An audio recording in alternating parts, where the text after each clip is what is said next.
Men of Reddit, what's the most difficult thing to explain to women?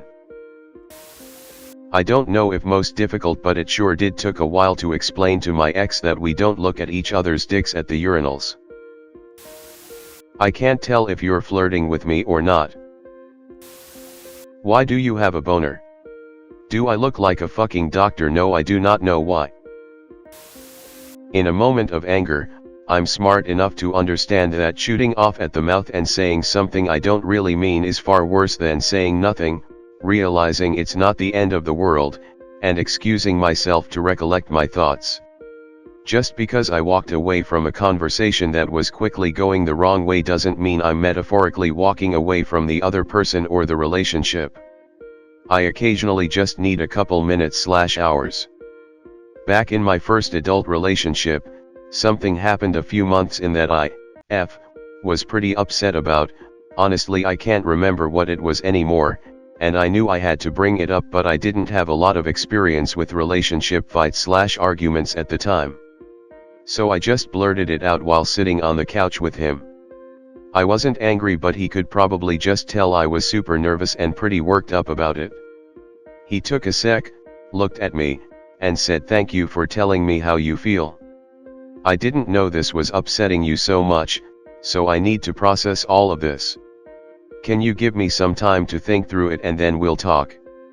Took me completely off guard and was honestly a great strategy. He was de-escalating me without being patronizing. Otherwise, talking about it right then would have just been a nervous, defensive person and an ambushed defensive person hashing it out. Telling someone else to calm down never works and is just a terrible idea in general. That guy definitely knew what to do by leaving to process the info while also giving his inexperienced girlfriend a chance to calm the EFF down from nervous adrenaline. Sometimes leaving for a bit makes total sense. He framed it in a smart way, and didn't slam any doors, so it didn't freak me out that he left. I've remembered that strategy ever since. Sometimes we are too shy to make the first move or take it further because we don't know if you're okay with that. My female friends had a hard time understanding why I was single. I told them I was tired of chasing people, saying cute stuff, etc. I want them to do the same for me. I also want to feel special and worthy. They told me that it's the guy's obligation to go after the girl and that they wouldn't make the first move. Had a whole argument with them that they should also try to make the first move or give friendly compliments to their guy friends. We also get tired of being friendly, lol.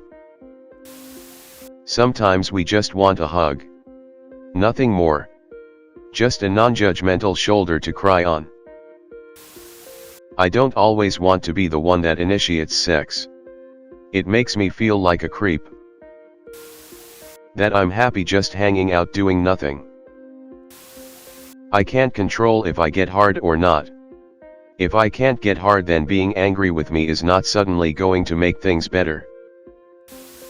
How 2 or more men can bond just by standing in a room in silence.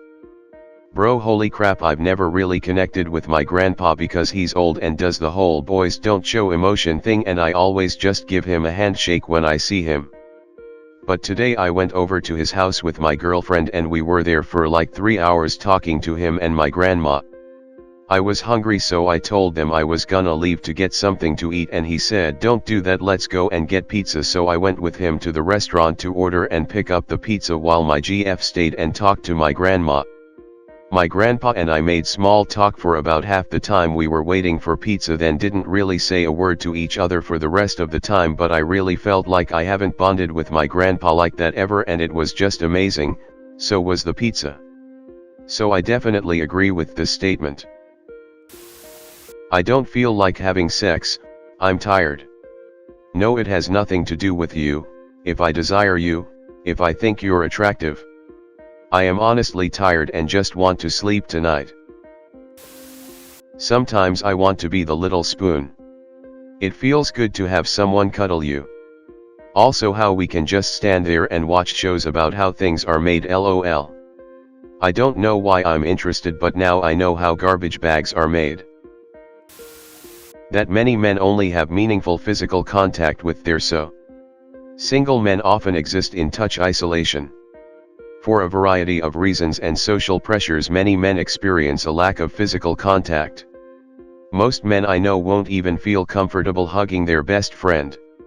For a long time, the only physical contact I had with other people was either sexual or a part of a competitive sport. Getting closer to my middle age, I've learned to hug my friends and have platonic physical contact. It's really helped my mental health. I used to feel alone all the time, even when I was with friends. Hug your male friends and help them normalize platonic physical affection. We can feel unattractive too. Just because I don't want to sleep with you, doesn't mean I don't love you or find you attractive. Just like you, guys can feel insecure about our bodies and not feel confidence, and having you question if it's because we don't love you anymore makes it feel like we can't be honest about those types of things. We struggle with insecurities, feelings of inadequacy and feeling like we are worthless too, and a big thing we struggle with is many of us feel like we are only loved on the condition we provide something, i.e. financial resources, ability to protect, that sort of thing, and society does a really bad job of even attempting to convince us that isn't true. And in fact, the general narrative around the subject actually enforces such feelings rather than attempting to dispel them. Growing up, we are told we need to earn lots of money in order to provide for a wife and kids, and the media shows all the rich guys getting the girls and dating. In later years, the topic always comes up about how much we make and what our future prospects are like, and it can be really discouraging. I've personally been turned down because she unashamedly said I wasn't wealthy enough to keep her happy. When I tell you I don't need anything for Christmas, it really means you should get me the 7,541-piece Lego Millennium Falcon set. Rule 33, even if a guy wants to bang, Mr. Penis is gonna do whatever the hell he wants. Mr. Penis will be soft as warm chocolate bars if that's what he wants. When you ask me how my day was or what I did today, nothing in my day usually stands out as special, so I just don't remember. I usually don't remember what I do, I just live. Advanced calculus. I'm finding it very hard to explain due to the fact that I know nothing about it.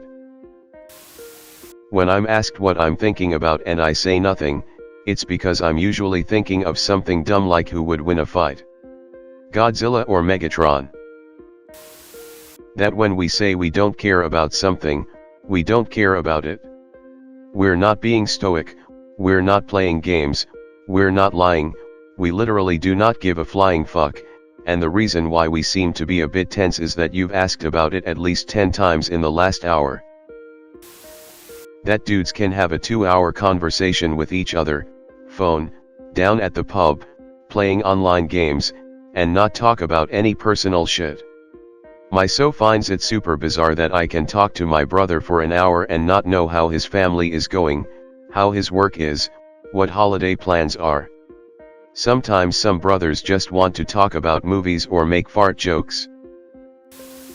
Men need foreplay too. A buddy of mine once had a GF who would leave the room to undress before sex to freshen up, etc. When she returned, if he wasn't completely erect and ready to go, she'd cry and accuse him of not being attracted to her. Like, the idea of having sex with her alone should keep him 100% hard for the 10 minutes he was waiting for her. My missus met my oldest friend at a wedding early last year. Haven't seen him since, or for about 10 years before, despite living about 3 miles away from each other. Just before the wedding, she asked me how come we never met up. I said he's alive, isn't he? Couple of days later at the actual wedding, she asked him the same things, and he also said he's alive, isn't he? She never understood that. Never managed to explain that to her. Some of us just can't properly express our emotions, even when we're allowed to be vulnerable. We've been psychological conditioned not to for most of our lives. Even when we try to, there's just something that won't let it fully come out. That, despite what movies/TV/literature hammer into your brains, fathers can be emotionally available, engaged, great parents. I'm the sole parent of a son and 2 daughters, and I've had to listen to what does mom think of her getting this haircut. And tell mom to schedule an appointment for years. Mom's in a halfway house, you fuckwit, and I'm plenty capable of making decisions for my own children.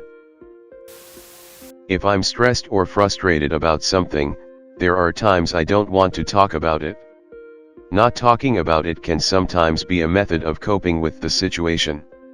Talking about it can be more stressful than just letting things subside naturally.